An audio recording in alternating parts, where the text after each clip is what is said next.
اور دائمی موت و عذاب سرمدی اور ہمیشہ کا عذاب، وہ جو ویسے زہر ہے جس سے جان جاتی ہے، اس سے جان تو جاتی ہے، عذاب تو نہیں آتا۔ اگر وہ خودکشی نہ کرے، ویسے کسی کو زہر دے دیا کہ اسے پتہ نہیں تھا، تو جان تو گئی، لیکن اس کی بنیاد پر اسے عذاب تو نہیں ہے۔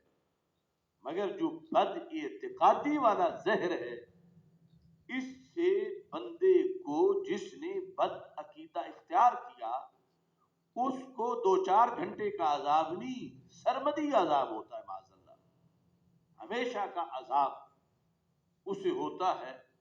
اس ہمیشہ کے عذاب سے بچنے کے لیے سنی ہونا ضروری ہے کہ بندہ زہر قاتل سے بچے، تاکہ نہ اسے ہمیشہ کا عذاب ہو اور نہ اسے ہمیشہ کی موت ملے۔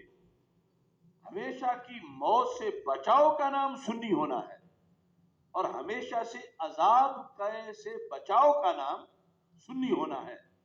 آگے پھر عمل کی علیحدہ حیثیت ہے، اس کے لحاظ سے مواخذہ، لیکن اعتقاد کا جو پرچہ ہے، اس پیپر کے لحاظ سے مجدد صاحب نے یہ الفاظ لکھے، اور ساتھ یہ لکھتے ہیں: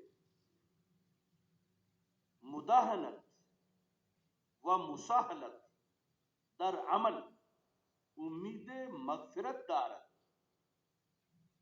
ویسے تو آخری سانس تک عمل لازم ہے، جو فرض درجے میں ہے، واجب میں ہے، سنت میں ہے، مستحب میں، اپنی اپنی کیٹیگری کے مطابق عمل ضروری ہے۔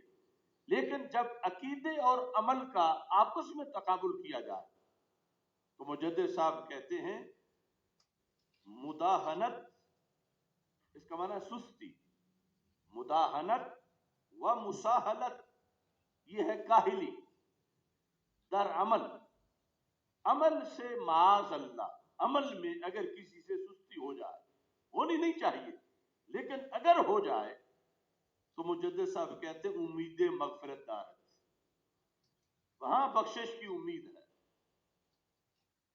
عمل کی سستی اللہ معاف کر دے، بندے کو چاہیے کہ سستی نہ کرے، سستی سے بچے، لیکن اگر ہو گئی خدا نخواستہ تو پھر امید مغفرت دارت، وہاں بندہ مغفرت کی امید رکھتا ہے۔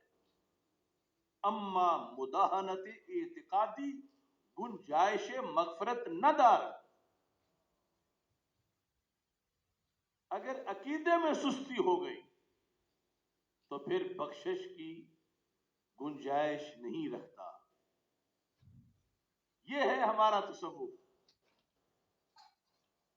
اس تصوف کا جھنڈا لے کر حضرت مجدد الفسانی نکلے۔ یہ تصوف ہے امام احمد رضا بریلوی رحمۃ اللہ علیہ کا تصوف، یہ تصوف ہے حضرت شیر ربانی رحمۃ اللہ علیہ کا تصوف، یہ اوپر جائیں تو یہ تصوف ہے داتا گنج بخش اجمیری کا تصوف، خواجہ غریب نواز کا تصوف، حضرت شہاب الدین سہروردی کا تصوف رحمۃ اللہ علیہ، شہنشاہ نقشبند کا، حضرت غوث اعظم رضی اللہ تعالی عنہم، یہ سب نے اپنی اپنی کتابوں میں اہل سنت کے ٹائٹل پر اپنا تصوف لکھا اور اس پہ قائم رہے۔ تو ایمان تجزی کو قبول نہیں کرتا کہ چلو کچھ صحیح ہے تو پھر باقی کو بھی کچھ نمبر تو مل جائے، یہاں خرابی آئے تو پورا خراب ہو جاتا ہے۔